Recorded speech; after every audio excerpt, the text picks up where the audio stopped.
Okay, I'm back to do part 2 of the missing persons in the national parks. I'm to number 5 now, David Gonzalez, 2004. At 8 a.m. on a July day in 2004, David Gonzalez asked his mother if he could have the car keys. There was a box of cookies in the car, and the 9-year-old wanted to get them out. The car was parked only 50 yards away, and his mother watched him as he walked to the parking lot near their Big Bear Lake campsite in Northern California's San Bernardino National Forest. A few seconds later, she looked around and he was gone. His mother reported that she heard no sound at all and that her back was turned for only a few seconds. Though she did see a beige truck speeding out of the campsite around the time that her son went missing, there were no signs of abduction. Authorities did not pursue that lead. Well, there you go. Authorities did not pursue that lead. They probably zeroed in on the family the way a lot of people do in these cases. The police probably assumed that the mother did something to the child, or if there was a dad or a stepdad or a boyfriend involved, they probably looked at that angle and didn't bother to follow up with this truck. I don't know. Let's read on and see what happens here. The cookies that Gonzalez went to get were still in the car, so he had never made it to the car. Rescue teams in San Bernardino County scoured the woods for Gonzalez. They found no signs of the boy or any type of struggle. The search went on for 9 days, but rescuers never found him alive. Almost a year later, hikers stumbled upon the boy's remains about a mile from his family's campsite. Authorities initially chalked this up to a mountain lion attack. But how could a mountain lion have silently dragged a 9-year-old boy a mile without leaving any signs of blood or struggles? The autopsy determined that there were not any marks made to the child's remains done by scavenging animals. It doesn't say much else about that. I am going to look this boy's name up for follow-up. My personal belief, just based on what little bit I can find here, is that the person in the beige truck probably grabbed the child, threw him in the truck, took off, took the child out into the woods, did whatever they did to the child, and killed him. The next case is Pradeep Shran, 2013. Pradeep Shran was a 25-year-old Canadian Army reservist who located in the southeastern state of New South Wales. Shran was studying abroad in Australia in 2013 when he decided to take a 1,700-mile road trip from the Gold Coast to Melbourne.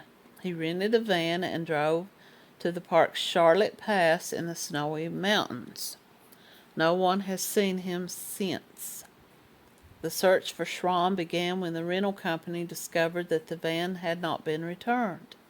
Shran hadn't told anyone what route or side hikes he was planning, and the search may have started days or even a week after he went missing, since the rental company was the first to bring about an awareness of his disappearance. Searchers figured out his hike plans by looking at the search history on a laptop that they recovered from inside the van.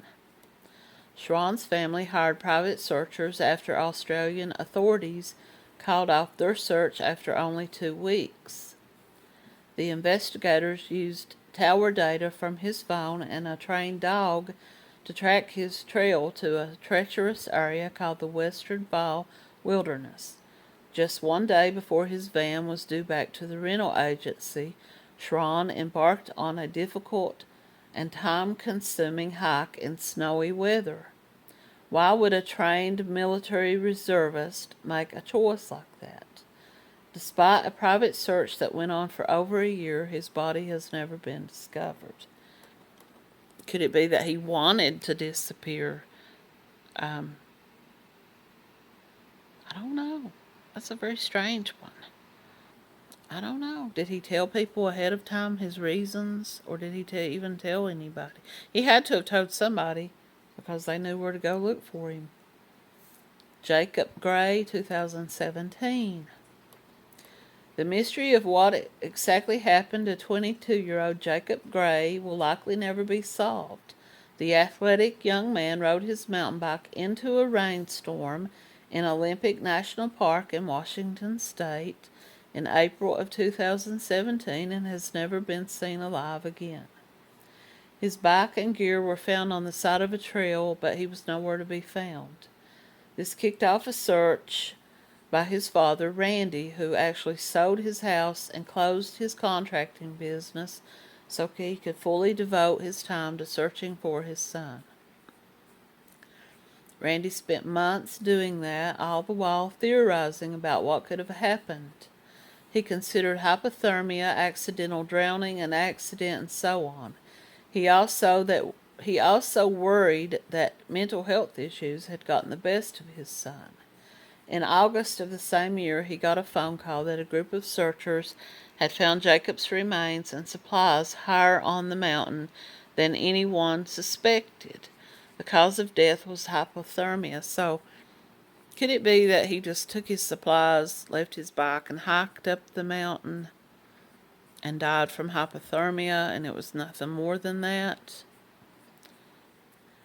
A 27-year-old Irishman visiting the Grand Teton National Park in Wyoming has been missing since June of 2021. The last known sighting of the Dublin native Cian McLaughlin pinpoints him heading in the direction of Taggart Lake. This is an 8-mile trail that is very difficult. When he didn't show up to work, he was reported missing. He held both U.S. and Irish citizenship. His car was found nearby and kicked off a search that ended 2 weeks later. 45 helicopter searches and other high-tech tools have yet to reveal any information about his whereabouts. His family and the National Park Service have since put out a poster with a photo, as well as a hashtag #FindCian, C-I-A-N, to help him stay on top of the disappearance. Is extra puzzling, as his uncle described that particular trailhead as his favorite. So he knew the area, he knew how difficult it was. Another hiker reported seeing him without a backpack, so it appeared that he had just gone for a walk. Now this brings us to number 1, and this is Gabby Petito. And I said I was going to eliminate her because her story is completely unrelated to this. Maybe when this was written, they didn't know that. I'm going to read it, even though we know what transpired now. And I don't know why they would have included her in this. Unless, like I said, at the time that this was written, she was still missing. There are many, many, many, many other cases that they skipped over here. Some that have the most bizarre circumstances. And why they included her in this is puzzling to me, unless it was to bring awareness. But we all know the outcome of this. But let me go on ahead and read what they have here. The disappearance of Gabby Petito made international headlines when her boyfriend, Brian Laundrie, returned from their road trip by himself. The couple, who was always posting about their travels on social media, had an ambitious schedule of coast-to-coast national park visits. Although several fights between them were noticed by others, including the police, Petito's family says that their last contact with the 22-year-old was at the end of August of 2021. Laundrie arrived back home in September the 1st without Petito, and refused to speak with police or her family. Her family reported her missing September 11 after a lengthy lack of contact. In fact, they don't believe the last text they received from her was actually from her. Sadly, on September 19th, her remains were found in Bridger-Teton National Forest in Wyoming. The cause of death was determined to be strangulation. Brian Laundrie disappeared on September the 17th, and on October the 20th, his skeletal remains were found inside the Carlton Reserve in Sarasota, Florida. I don't know, but it's very odd to me that a month after somebody goes missing, there's nothing left but skeletal remains. I don't know. Could have been the weather in Florida. I don't know. As of press time, his cause of death is still unknown. So, I don't know why they included this, because this was originally published in 2015, and they came back and updated it in October of 2021, probably specifically to include her.